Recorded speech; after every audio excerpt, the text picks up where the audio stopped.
Hi నమస్తే. అనిల్ రావిపూడి ప్రస్తుతం టాలీవుడ్ లో బాగా వినిపిస్తున్న పేరు అనిల్ రావిపూడి. కానీ అతను ఎందుకో వెనకబడిపోయారు. డైరెక్టర్ గా 8 హిట్లు ఉన్నాయి, బ్యాక్ టు బ్యాక్ హిట్లు. రాజమౌళి ఉన్నారు, మధ్యలో సై అనే సినిమా అంత భారీ హిట్ అయితే కాదు, జస్ట్ యావరేజ్ హిట్. కానీ అనిల్ రావిపూడికి మాత్రం వరుస హిట్లు ఉన్నాయి. కానీ అతను ఇంకా టాప్ లీగ్ లోకి వెళ్ళలేదు. టాప్ లీగ్ అంటే ఏదో లేదండి. 200 కోట్ల బడ్జెట్, 300 కోట్ల బడ్జెట్, రాజమౌళి, సుకుమార్, త్రివిక్రమ్, బోయపాటి శ్రీను, వంశీ పైడిపల్లి ఇలాంటి వాళ్ళందరూ టాప్ లీగ్ డైరెక్టర్స్. కానీ అనిల్ రావిపూడి మాత్రం ఇంతవరకు ఆ లీగ్ లోకి వెళ్ళలేకపోయాడు. అతని సినిమాలని క్రింజీ అంటారు, జబర్దస్త్ స్క్రిప్ట్స్ పెట్టుకొని సినిమా తీస్తాడంటూ అతని మీద విమర్శలు ఉన్నాయి. కానీ కంటిన్యూగా ఇన్ని హిట్లు ఇచ్చి టాలీవుడ్ లో మోస్ట్ సక్సెస్ఫుల్ డైరెక్టర్ గా, మోస్ట్ ప్రామిసింగ్ డైరెక్టర్ గా, హిట్స్ ని తన ఇంటి పేరుగా మార్చుకొని దూసుకెళ్తున్నటువంటి అనిల్ రావిపూడి లాంటి డైరెక్టర్ మరొకరు లేరు.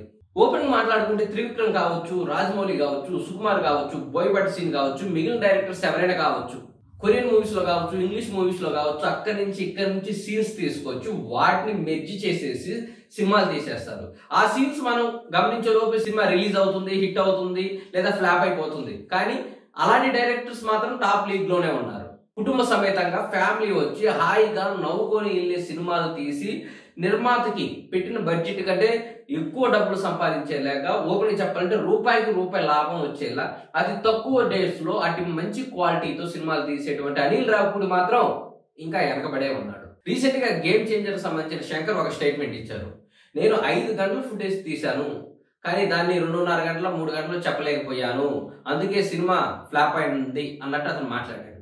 కానీ అనిల్ రావిపూడి రీసెంట్ గా హిట్ అయినటువంటి సంక్రాంతికి వస్తున్నాం అనే సినిమాని కేవలం 2 గంటల 27 నిమిషాలు మాత్రమే షూట్ చేసి దాంట్లో 5 నిమిషాలు ట్రిమ్ చేసి 2 గంటల 22 నిమిషాలని ఫైనల్ చేసి రిలీజ్ చేశాడు. ఇలాంటి డైరెక్టర్ ఎక్కడైనా దొరుకుతాడా?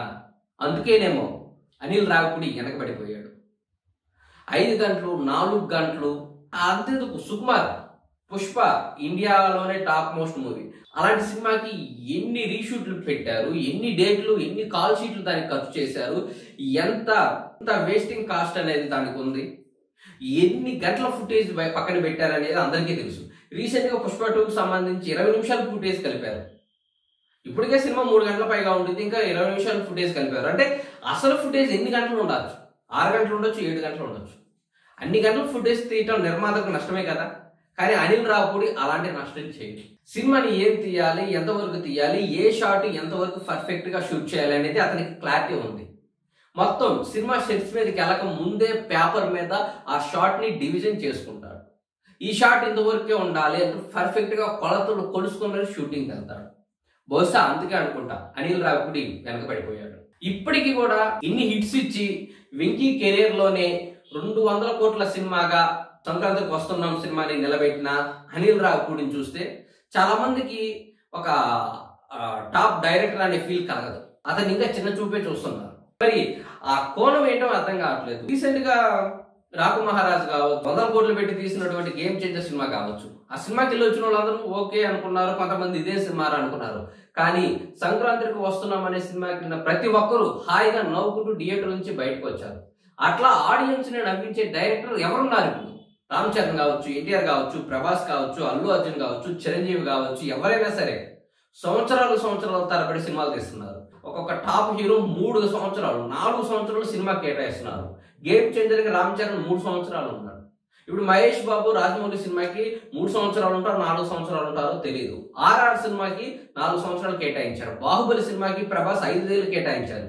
ఇలా హీరోలందరూ 5 సంవత్సరాలు 4 సంవత్సరాలు కష్టపడి సినిమాలు తీసి హిట్ అయితే భారీ హిట్లు, లేకపోతే దారుణమైన ఫ్లాప్లు, అలాంటి సినిమాలు తీస్తున్న తరుణంలో కేవలం 72 రోజుల్లోనే సినిమాని కంప్లీట్ చేసి రిలీజ్ చేయడం అంటే మామూలు విషయం. అది ఒక అనిల్ రావిపూడికే చెందింది. అందుకేనేమో అనిల్ రావిపూడి వెనకబడిపోయాడు.